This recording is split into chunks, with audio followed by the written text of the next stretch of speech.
राष्ट्रीय अल्पसंख्यक विकास एवं वित्त निगम की स्थापना भारत सरकार द्वारा 30 सितंबर 1994 को अल्पसंख्यक समुदायों को स्वरोजगार, आय सृजन गतिविधियों के लिए रियायती दरों पर ऋण प्रदान करने के लिए की गई। अल्पसंख्यक समुदाय में वर्तमान में मुस्लिम, ईसाई, सिख, बौद्ध, जैन एवं पारसी शामिल हैं। निगम से ऋण लेने के लिए आवेदकों को अल्पसंख्यक समुदायों से संबंधित होना चाहिए तथा उनकी पारिवारिक वार्षिक आय क्रेडिट लाइन 1 के तहत ग्रामीण क्षेत्र में 98,000 रुपए तथा शहरी क्षेत्रों में 1,20,000 रुपए तक होनी चाहिए। वित्त वर्ष 2014-2015 से एक अनूठी पहल के तहत अल्पसंख्यक समुदायों को रियायती दरों पर ऋण प्रदान करने के लिए ओबीसी के क्रीमी लेयर मानदंड के आधार पर 6 लाख रुपए प्रति वर्ष की घरेलू आय के आवेदकों को भी ऋण लेने के लिए क्रेडिट लाइन 2 के तहत योग्य माना जाने लगा। वर्तमान में इस आय सीमा को बढ़ाकर 8 लाख रुपए प्रति वर्ष कर दिया गया है। The National Minorities Development Finance Corporation has completed 27 years of its existence dedicated to the socio-economic development. During its period of functioning, the NMDFC has disbursed concessional credit of more than rupees 6,000 crores, benefiting almost 20 lakh families. निगम अपनी योजनाओं के जरिए अधिक से अधिक गरीब अल्पसंख्यकों को विकास की मुख्य धारा से जोड़ने में जुटा है। अल्पसंख्यक समुदाय के लाभार्थी निगम से टर्म लोन, माइक्रो फाइनेंस तथा विरासत योजना के अंतर्गत रियायती दरों पर ऋण ले सकते हैं। इसके अलावा निगम अल्पसंख्यक समुदाय के लाभार्थियों को रियायती दरों पर शिक्षा ऋण भी उपलब्ध कराता है। टर्म लोन योजना तथा शिक्षा ऋण के तहत लाभार्थी 30 लाख रुपए तक का ऋण रियायती दरों पर लेने के लिए योग्य हैं। लोन जो वापसी की टर्म है बहुत लंबी है और जो ब्याज है वो कम है सर, इसलिए हम भी सौखे तरीके से गवर्नमेंट की किस्त वापस करते हैं। इससे मैं 2 पैसे की बचत भी करता हूँ, अपने बच्चे को अच्छी तरीके से पढ़ाई भी, मैं उनका धन्यवाद करता हूँ। पहले जो बिज़नेस था मेरा इतना अच्छा नहीं था, छोटा बिज़नेस था। ये अभी जो बिज़नेस चल रहा है तो माइनॉरिटी से मैंने लोन लेके ये बिज़नेस को एक्सटेंड किया है। ये लोन के बारे में मुझे पता लगा, जो फील्ड ऑफिसर है उनकी वजह से मैं लोन अप्लाई किया और 1-1.5 महीने में मेरा लोन मिल गया। मुझे लोन लेने के बाद मेरा बिज़नेस थोड़ा अच्छा चल रहा है और मैं 2-4 बंदा को यहाँ पर रख के उनको सैलरी दे के मेरा बिज़नेस भी अच्छा चल रहा है, उनको भी सैलरी दे रखा हूँ। इसकी वजह से मैं सेंट्रल गवर्नमेंट को शुक्रिया अदा करना चाहते हैं। विरासत योजना के अंतर्गत अल्पसंख्यक समुदाय के कारीगर 10 लाख रुपए तक का ऋण ले सकते हैं। इसके अलावा सूक्ष्म ऋण योजना यानी माइक्रो फाइनेंस के तहत स्वयं सहायता समूहों के सदस्यों को अधिकतम 1.5 लाख रुपए तक के ऋण प्रदान किए जाते हैं।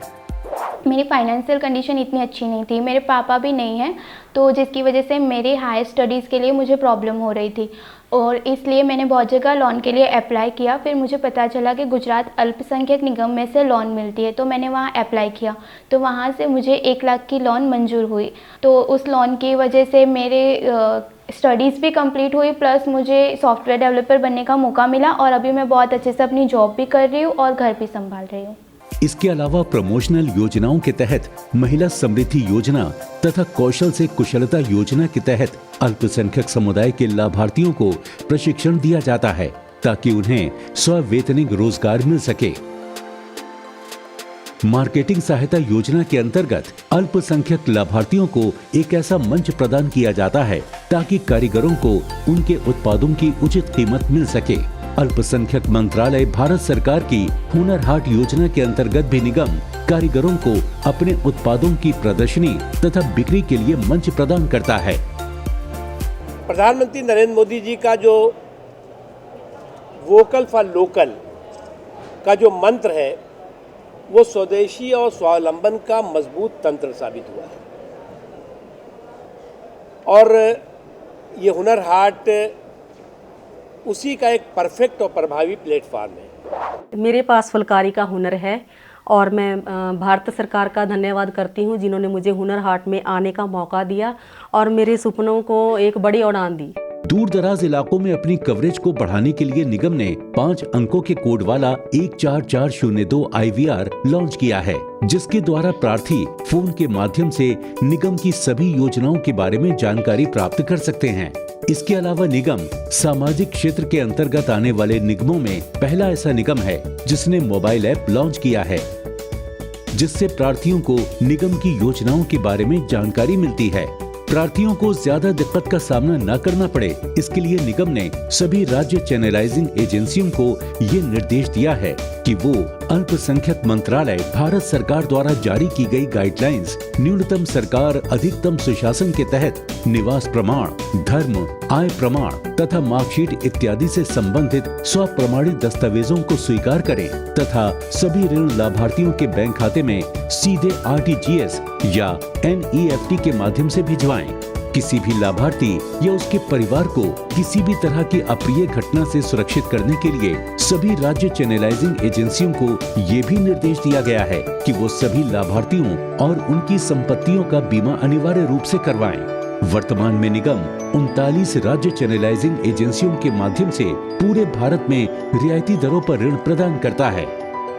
राज्य चैनलाइजिंग एजेंसियां संबंधित राज्य सरकारों या संघ राज्य प्रशासनों द्वारा नामित की गई हैं। इसके अलावा निगम गैर सरकारी संगठनों यानी NGO तथा सार्वजनिक क्षेत्र के बैंकों द्वारा भी रियायती दरों पर ऋण प्रदान करता है। गोवा एवं सिक्किम की SCA ने वित्त वर्ष 2020-2021 से कार्य शुरू कर दिया है। Currently, the NFDFC is implementing its programs in 17 states and UTs through 24 state channelizing agencies, which are basically corporations under the state governments, and they are the ones who actually disperse the loan on the ground. Even during the COVID period, the NFDFC has been able to disperse credit of almost 650 crore rupees, covering more than 1.5 lakh families. 30 सितंबर 2019 को निगम ने अपनी स्थापना के 25 वर्ष पूरे कर लिए हैं।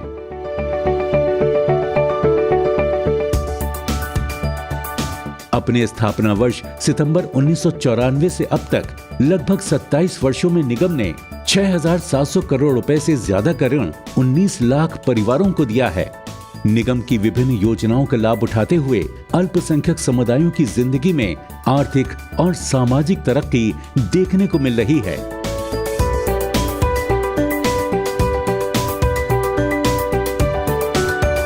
एक वो समय था जब निराशा के अंधेरे में विकास के सारे रास्ते रोक दिए गए थे, लेकिन आज NMDFC की योजनाओं की बदौलत सब बदल रहा है।